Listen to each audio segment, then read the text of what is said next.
দেখেন আসলে আমরা শুধুমাত্র যে এই মামলাটা না, আমরা পূর্বে অনেক মামলায় তদন্ত করেছি। বইদের ফার্দিন হত্যা মামলা, মতিঝিল একটি মার্ডার মামলা, তাছাড়া কামরাই মিশর শিল্পতি মার্ডার মামলা।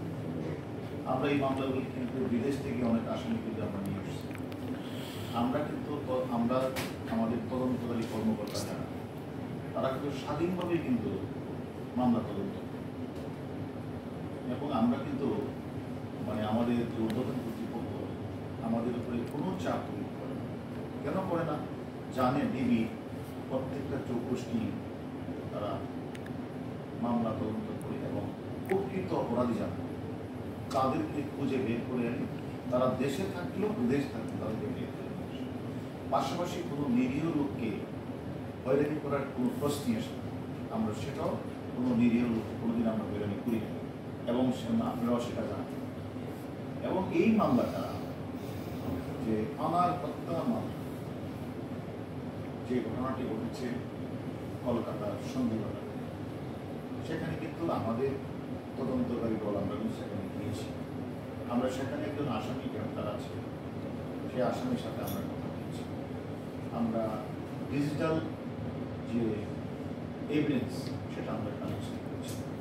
আমরা বিভিন্ন ঘটনাস্থল আমরা করেছি এবং তাকে ঠান্ডা মাথায় তারা যে তাকে হত্যা করেছে নৃশংসভাবে এবং ঐশাসিক কায়দায় এই লাশটা গুম করার উদ্দেশ্যে যাতে তার কোনো টুকরা কোনোদিন পাওয়া না যায়, সেই জন্য তারা সিয়াম এবং জিহাদকে ব্যবহার করেছে এবং কাট আউট পদ্ধতি তারা সেখানে ব্যবহার করেছে, যাতে কারো তথ্য কারো কাছে না থাকে।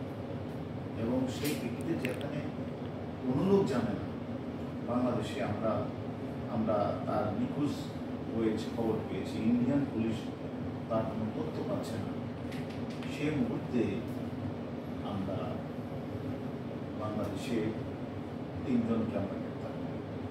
এর মধ্যে মূল যে ঘাতক কিলার শিমুল ভুইয়াকে আমরা যখন গ্রেপ্তার করি, তার সাথে তানভীর এবং সিলাস্তিকে আমরা করেছি। তারা 3 জনও কিন্তু আদালতে 160 করেছে। তারা ঘটনার কারাবাসীরা বর্ণনা করেছে এবং তারা বিভিন্ন তথ্যপত্র আমাদের দিয়েছে। একদিকে তাদের 160 থেকে বিভিন্ন তথ্যপত্র নেওয়া, অন্যদিকে ইন্ডিয়ার মাটিতে গিয়ে আমরা ডিজিটাল এভিডেন্স কালেকশন করা এবং ইন্ডিয়া যে অপরাধী তার সাথে কথা বলা, বিভিন্ন তথ্যপত্রের ধারাবাহিকতায় আমরা কিন্তু আরেকজন ব্যক্তি ঝিনাইদহ থেকে, তার নাম বাবু, তাকে আমরা নিয়েছি। বাবুকে আমরা 7 দিনের রিমান্ডে আনি, কারণ আমরা যখন কাউকে নিয়ে আসি কিছু তথ্যপত্র আমার কাছে থাকে, তার ধারাবাহিকতায় আমরা তাকে নিয়ে আসি এবং তাকে আমরা জিজ্ঞাসাবাদ করি এবং যে সে আমাদের কাছে অকপটে স্বীকার করেছেন যে সে আমাদের যে কাছে যে 160 করানোর আদর শিমুল ভুইয়া, তার সাথে সে কিন্তু ভাঙ্গাতে মিটিং করছে এবং সেখানে তিনি ছবি দেখিয়েছেন, মৃত ব্যক্তির ছবি দেখিয়েছেন। এবং পরবর্তী পর্যায়ে আমরা বাবুকে যখন জিজ্ঞাসাবাদ করলাম যে আপনি ছবিটা কাকে কাকে দেখিয়েছেন, সে আরেকজন নেতার কথা বলেছেন। সে তার মোবাইলগুলি কোথায়, সেও বলেছেন আমার আরেকজন নেতার কাছে আমার।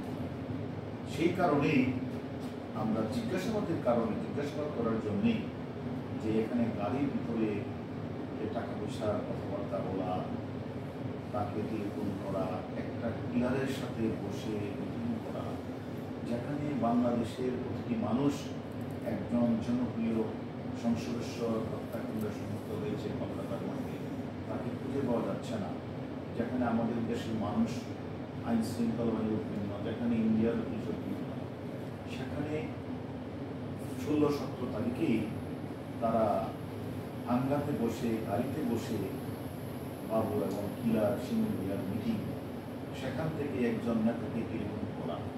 এখন আমাদের কথা হলো, এই যে বাবু যে কথাটি বলেছেন যে আমি ইমুর সাথে কথা বলেছি, আমার মোবাইলগুলি ওনাকে দিয়েছি, এগুলি আসলে যে তথ্যগুলি আমরা পেয়েছি এবং সেই তথ্যগুলি আসলে বিচার বিশ্লেষণ করার জন্যই আমরা এইগুলির সঠিকতা আছে কিনা এগুলি জিজ্ঞাসাবাদ করার জন্যই মূলত আমাদের